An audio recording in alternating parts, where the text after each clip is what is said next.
കഴിക്കുന്ന ഭക്ഷണമല്ല പ്രശ്നം, കഴിക്കുന്ന രീതിയാണ് പ്രശ്നം. നിങ്ങളുടെ ലൈഫ് സ്റ്റൈൽ തന്നെയാണ് ഇതിലത്തെ പ്രശ്നം. ചുമ എന്ന് പറയുമ്പോൾ നമ്മൾ കൂടുതലായി ആലോചിക്കുക ശ്വാസകോശ സംബന്ധമായ പ്രശ്നം എന്നുള്ളതാണ്. എന്നാൽ നല്ല രീതിയിൽ അസിഡിറ്റി അല്ലെങ്കിൽ GERD എന്നൊരവസ്ഥയുണ്ടെങ്കിൽ തീർച്ചയായും നിങ്ങൾക്ക് പലപ്പോഴും ഡ്രൈ കഫ് ഉണ്ടാവാൻ സാധ്യതയുണ്ട്. ആമാശയത്തിൽ അധികമായ ആസിഡ് പ്രൊഡക്ഷൻ, അതിൽ സംശയമേ വേണ്ട. ഏറ്റവും പ്രധാനപ്പെട്ട കാരണം നമ്മുടെ ഭക്ഷണം തന്നെയാണ്. ഹലോ ഫ്രണ്ട്സ്, ഞാൻ ഡോക്ടർ അഭിരാം.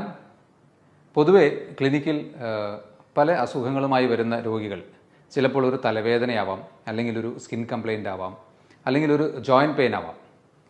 ഇത്തരത്തിലുള്ള അസുഖങ്ങൾ പറയുന്നതിൻ്റെ കൂടെ നമ്മൾ പലപ്പോഴും ഹോമിയോപ്പതിക് പേഴ്സ്പെക്റ്റീവിൽ നമ്മൾ ചോദിക്കാറുണ്ട്, നിങ്ങൾക്കിത് കൂടാതെ വേറെ എന്തെങ്കിലും അസുഖങ്ങളുണ്ടോ എന്നുള്ളത്. ഒട്ടുമിക്ക ആൾക്കാരും, ഒരു 90% ആൾക്കാരും പറയുന്ന ഒരു കാര്യമാണ്, ഡോക്ടർ എനിക്ക് ഗ്യാസിൻ്റെ ബുദ്ധിമുട്ടുണ്ട്. അത്ര കോമൺ ആണ് ഈ ഒരു അസിഡിറ്റി അല്ലെങ്കിൽ ഗ്യാസ് റിലേറ്റഡ് ആയിട്ടുള്ള പ്രശ്നങ്ങൾ. അതിൽ തന്നെ നമുക്ക് ഏറ്റവും കൂടുതൽ ഗ്യാസിൻ്റെ പ്രശ്നങ്ങൾ ഉണ്ടാക്കുന്ന ഒരു കണ്ടീഷനാണ് GERD അല്ലെങ്കിൽ ഗ്യാസ്ട്രോ ഈസോഫാജിയൽ റിഫ്ലക്സ് ഡിസീസ് എന്ന് പറയും. അതായത് നമ്മുടെ അന്നനാളത്തിലേക്ക് ആമാശയത്തിൽ നിന്ന് കുറച്ച് പാതി ദഹിച്ച ഭക്ഷണ ശകലങ്ങൾ കുറച്ച് തിരിച്ചു കയറുന്നൊരവസ്ഥയാണത് GERD എന്നുള്ളത്. അപ്പോൾ ഇത് വളരെ കോമൺ ആയിട്ടുള്ള ഒരു അസുഖമാണ്. ഇതുകൊണ്ട് നിങ്ങൾക്ക് അസിഡിറ്റി, ബ്ലോട്ടിംഗ്, അതുപോലെ പുളിച്ചു തേട്ടൽ, നെഞ്ചരിച്ചൽ, വയറ് വീർക്കൽ, ഒരുപക്ഷെ മലശോധന പ്രശ്നങ്ങൾ, ഇതൊക്കെ ഇതുമായി റിലേറ്റഡ് ആയിട്ട് ഉണ്ടാവാൻ സാധ്യതയുണ്ട്. കാരണം അടിസ്ഥാനപരമായി ഇത് ബാധിക്കുന്നത് നമ്മുടെ ദഹന വ്യവസ്ഥയെ തന്നെയാണല്ലോ. ഈ ഒരു അസുഖത്തിൻ്റെ പ്രധാന ലക്ഷണങ്ങളായിട്ട് കാണുന്നത് പലപ്പോഴും വളരെ കോമൺ ആയിട്ട് പേഷ്യൻസ് പറയുന്ന ഒരു കാര്യമാണ്, ഡോക്ടറെ പുട്ടൊക്കെ കഴിക്കുക, അല്ലെങ്കിൽ കടല കൂടുതൽ കൂട്ടുമ്പോൾ, പരിപ്പ് വർഗ്ഗങ്ങൾ കൂട്ടുമ്പോൾ അപ്പോഴൊക്കെ വല്ലാതെ നെഞ്ചരിച്ചിൽ വരുന്നു, അല്ലെങ്കിൽ പുളിച്ചു തേട്ടൽ വരുന്നു, വയറ് വീർക്കുന്നു.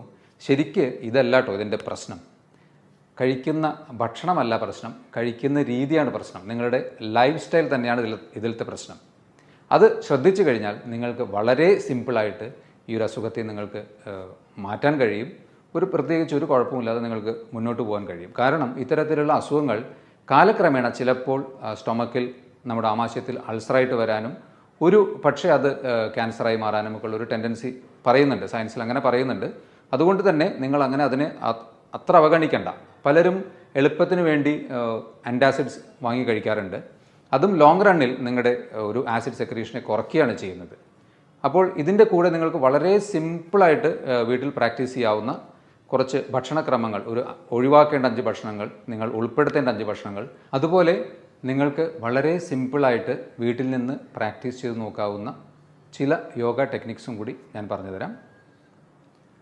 ഇതിൻ്റെ ലക്ഷണങ്ങളിൽ നിങ്ങൾ ഒരുപക്ഷെ ശ്രദ്ധിക്കാതെ പോകാവുന്ന ചില കാര്യങ്ങൾ ഞാൻ പറയാം. ഒന്ന്, ഒരു ഡ്രൈ കഫാണ്. ചുമ എന്ന് പറയുമ്പോൾ നമ്മൾ കൂടുതലായി ആലോചിക്കുക ശ്വാസകോശ സംബന്ധമായ പ്രശ്നം എന്നുള്ളതാണ്. എന്നാൽ നല്ല രീതിയിൽ അസിഡിറ്റി അല്ലെങ്കിൽ GERD എന്നൊരവസ്ഥയുണ്ടെങ്കിൽ തീർച്ചയായും നിങ്ങൾക്ക് പലപ്പോഴും ഡ്രൈ കഫ് ഉണ്ടാവാൻ സാധ്യതയുണ്ട്.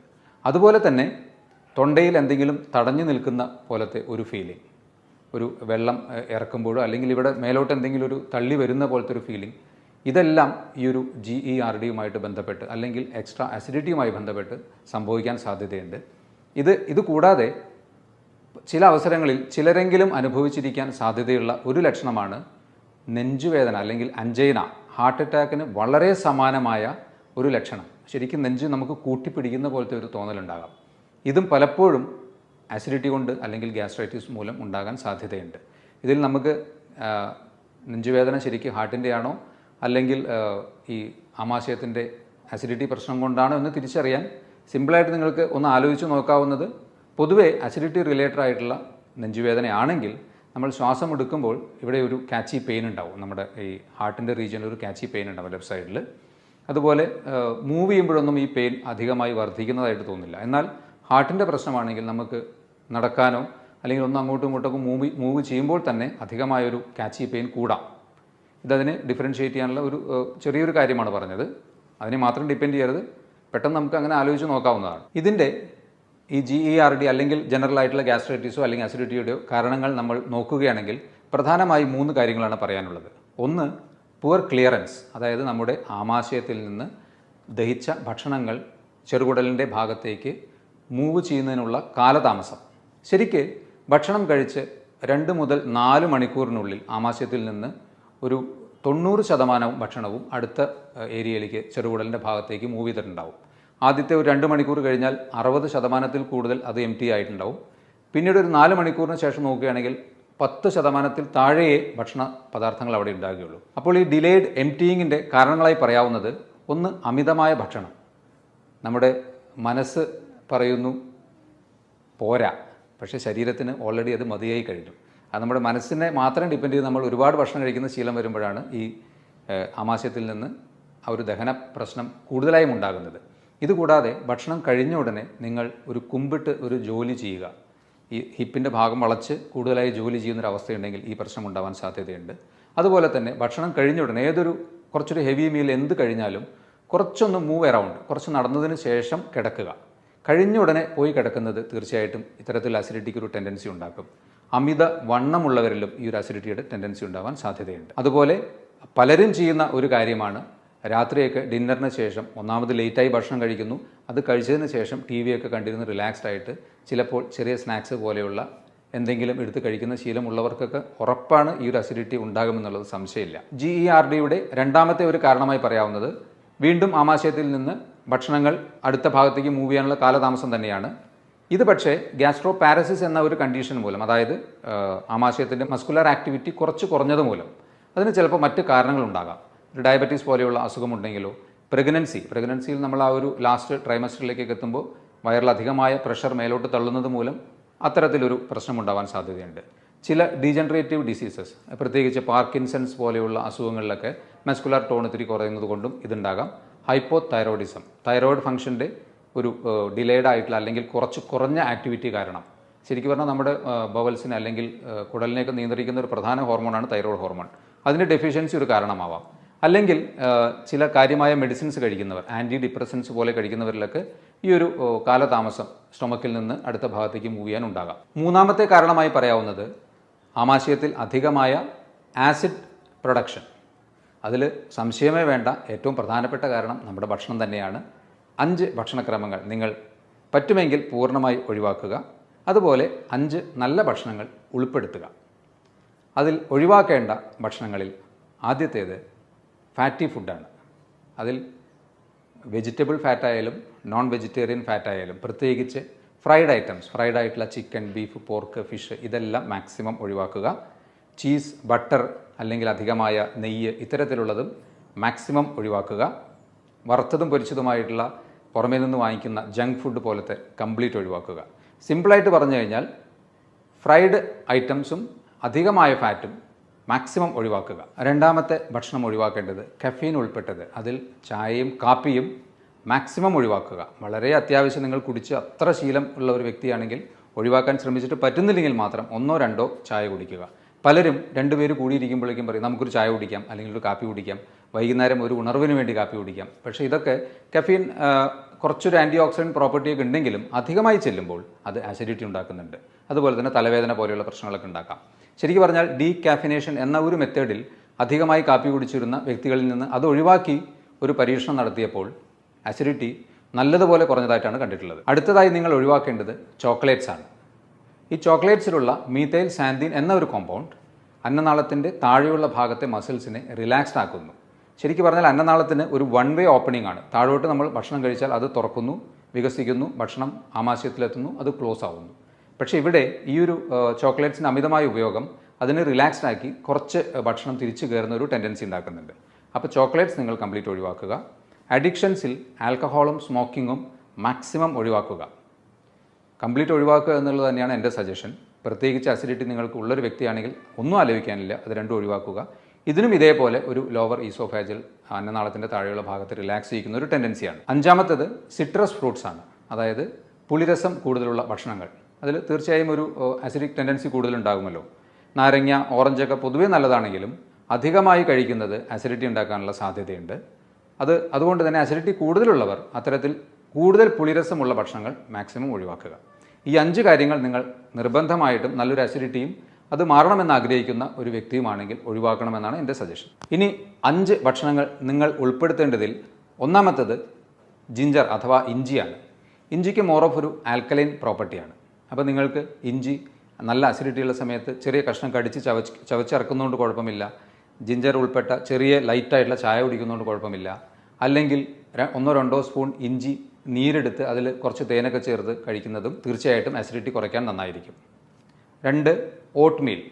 ഓട്സ് അടങ്ങിയ ഭക്ഷണങ്ങൾ അത്യാവശ്യം നിങ്ങളുടെ നൈറ്റിലോ അല്ലെങ്കിൽ ബ്രേക്ക്ഫാസ്റ്റിലൊക്കെ അധികമായി പഞ്ചസാരയും ചേർക്കാത്ത രീതിയിൽ, അധികമായി ഉപ്പോ പഞ്ചസാരയും ചേർക്കാതെ കുറച്ച് ഉപയോഗിക്കുന്നത് ഒരു അസിഡിറ്റി നിയന്ത്രിക്കുന്നതിന് നല്ലതായിരിക്കും. 3-ാമതായിട്ട് യോഗേർട്ട് അല്ലെങ്കിൽ പ്രോബയോട്ടിക്സ് ആണ്. ഇതിലുള്ള നല്ല ബാക്ടീരിയകൾ നമ്മുടെ ശരീരത്തിലെ ഡൈജഷനെ എൻഹാൻസ് ചെയ്യിക്കും തീർച്ചയായിട്ടും. അതുകൊണ്ട് തൈര്, മോര് ഇതൊക്കെ തീർച്ചയായും നിങ്ങളുടെ ഉച്ചഭക്ഷണ സമയത്തെങ്കിലും കുറച്ചെങ്കിലും കൂട്ടി ശീലിക്കുക. ഞാൻ 4-ാമത്തത് ആദ്യം ഒരു കാര്യം പറഞ്ഞു, ഫാറ്റ് മാക്സിമം ഒഴിവാക്കാൻ. പക്ഷേ നമുക്ക് അങ്ങനെ പ്രോട്ടീൻ ഉൾപ്പെട്ട ഭക്ഷണങ്ങൾ കംപ്ലീറ്റ് ഒഴിവാക്കുമ്പോൾ നമുക്ക് ചിലപ്പോൾ ഡെഫിഷ്യൻസി വരാൻ സാധ്യതയുണ്ട്. അപ്പോൾ അതിന് നിങ്ങൾക്ക് ഉപയോഗിക്കാവുന്നത് ലീൻ പ്രോട്ടീൻ അഥവാ ഗ്രിൽഡ് പ്രോട്ടീൻ ഭക്ഷണങ്ങളാണ്. അതിൽ നോൺ വെജ്, ഫിഷ് അല്ലെങ്കിൽ ചിക്കനൊക്കെ കുറച്ച് മോഡറേറ്റ് ആയിട്ടുള്ള എമൗണ്ടിൽ ഗ്രിൽഡായിട്ട് ഉപയോഗിക്കുന്നത് നിങ്ങൾക്ക് ഡെഫിഷ്യൻസി വരാതെയും നിങ്ങൾക്ക് ആസിഡിറ്റി വരാതെയും നിങ്ങൾക്കത് ഉപകാരപ്പെടും. ഓക്കെ. 5-ാമത്തേത് ഫ്രൂട്ട്സ് ആൻഡ് വെജിറ്റബിൾസ് ആണ്. അതിൽ ഏറ്റവും ഈസിലി നമുക്ക് അവൈലബിൾ ആയിട്ടുള്ള നേന്ത്രപ്പഴം പോലെയുള്ള പഴങ്ങൾ, ആപ്പിൾ അല്ലെങ്കിൽ തണ്ണിമത്തൻ, ഇതൊക്കെ ഒരു മോഡറേറ്റ് ലെവലിൽ, ഓക്കെ, അധികമായി കഴിക്കുന്നത് ഏതും ദോഷമാവുകയുള്ളൂ. ഇതൊക്കെ ഒരു മോഡറേറ്റ് ലെവലിൽ കഴിക്കുന്നത് തീർച്ചയായിട്ടും നന്നായിരിക്കും. അതുപോലെ തന്നെ റോ വെജിറ്റബിൾ സാലഡ് പോലെ ഉണ്ടാക്കി കഴിക്കുന്നതോ അല്ലെങ്കിൽ കുക്ക്ഡായിട്ട് കഴിച്ചാലും വെജിറ്റബിൾസും ഫ്രൂട്ട്സും കുറച്ച് കൂടുതൽ ഉൾപ്പെടുത്തുക. കാരണം അതിൽ ഫൈബർ കൂടുതലുള്ളത് കൊണ്ട് ഡൈജഷനെ കുറച്ചും കൂടി അത് എൻഹാൻസ് ചെയ്യും. പെട്ടെന്ന് നമ്മുടെ ഡൈജഷൻ നടക്കും, മാക്സിമം അബ്സോർപ്ഷൻ നടക്കും. ഇത്രയും പറഞ്ഞതിൽ നിന്ന് നിങ്ങൾക്ക് ഈ ഒരു അസുഖം എങ്ങനെ ഉണ്ടാകുന്നു, എന്തൊക്കെയാണ് നിങ്ങൾക്ക് ഇതിൻ്റെ പ്രധാന ലക്ഷണങ്ങളായി ചിലപ്പോൾ വിട്ടുപോകാവുന്ന ലക്ഷണങ്ങൾ, അതെല്ലാം ഞാൻ പറഞ്ഞു. അതുപോലെ തന്നെ ഉൾപ്പെടുത്തേണ്ട 5 ഭക്ഷണങ്ങളും ഒഴിവാക്കേണ്ട 5 ഭക്ഷണങ്ങളും പറഞ്ഞു. ഇനി ഇതിന് വളരെ സിമ്പിളായിട്ട് നിങ്ങൾക്ക് വീട്ടിൽ തന്നെ പ്രാക്ടീസ് ചെയ്യാവുന്ന 2-3 യോഗ ടെക്നിക്സ് കൂടി ഞാൻ പറയാം. പവനമുക്താസനം. വലത്തെ കാൽ മുട്ടുമടക്കി സാവധാനം ശ്വാസമെടുത്ത് നെഞ്ചിനോട് ചേർത്ത് വെച്ച് 3-4 ശ്വാസമെടുത്തതിന് ശേഷം സാവധാനം ശ്വാസം പുറത്തേക്ക് വിട്ടുകൊണ്ട് പൂർവ്വസ്ഥിതിയിലാക്കുക.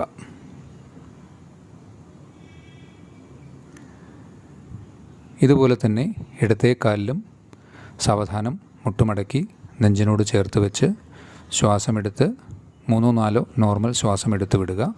അതിനുശേഷം പൂർവ്വസ്ഥിതിയിലേക്ക് വയ്ക്കുക.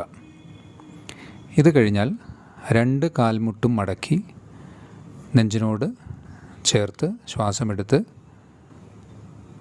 ആ പൊസിഷനിൽ 3-4 സാധാരണ നോർമൽ ബ്രീത്തിങ് എടുത്ത് പൂർവ്വസ്ഥിതിയിലേക്ക് വയ്ക്കുക. ഒരു കാര്യം ശ്രദ്ധിക്കേണ്ടത്, നിങ്ങൾ മറ്റ് അസുഖങ്ങൾ ഉള്ള ഒരു വ്യക്തിയാണെങ്കിൽ ഈ ഒരു പ്രൊസീജിയർ ചെയ്യാതിരിക്കുകയാണ് നല്ലത്. അല്ലെങ്കിൽ നിങ്ങളുടെ ഡോക്ടറുടെ നിർദ്ദേശത്തോടു കൂടി മാത്രം ചെയ്യുക. മറ്റൊരു പ്രധാനപ്പെട്ട കാര്യം, ഒരു യോഗ മുറകളും വയറ് നിറഞ്ഞിരിക്കുമ്പോഴോ അല്ലെങ്കിൽ ഭക്ഷണം കഴിച്ചതിന് ശേഷമോ ഒരിക്കലും ചെയ്യരുത്. കഴിവതും രാവിലെ നേരത്തെ തന്നെ ചെയ്യുകയാണ് ഏറ്റവും ഉത്തമം. ഇനി നിങ്ങൾക്ക് കാൽ മുട്ടുവേദനയുള്ള ഒരു വ്യക്തിയാണെങ്കിൽ ഇതുപോലെ മുട്ടിന് പുറകിൽ കൈ പിടിച്ച് ഇതേപോലെ സാവധാനത്തിൽ ഈ ഒരു യോഗ പ്രൊസീജിയർ ചെയ്യാവുന്നതാണ്. അടുത്തത് യോഗമുദ്ര.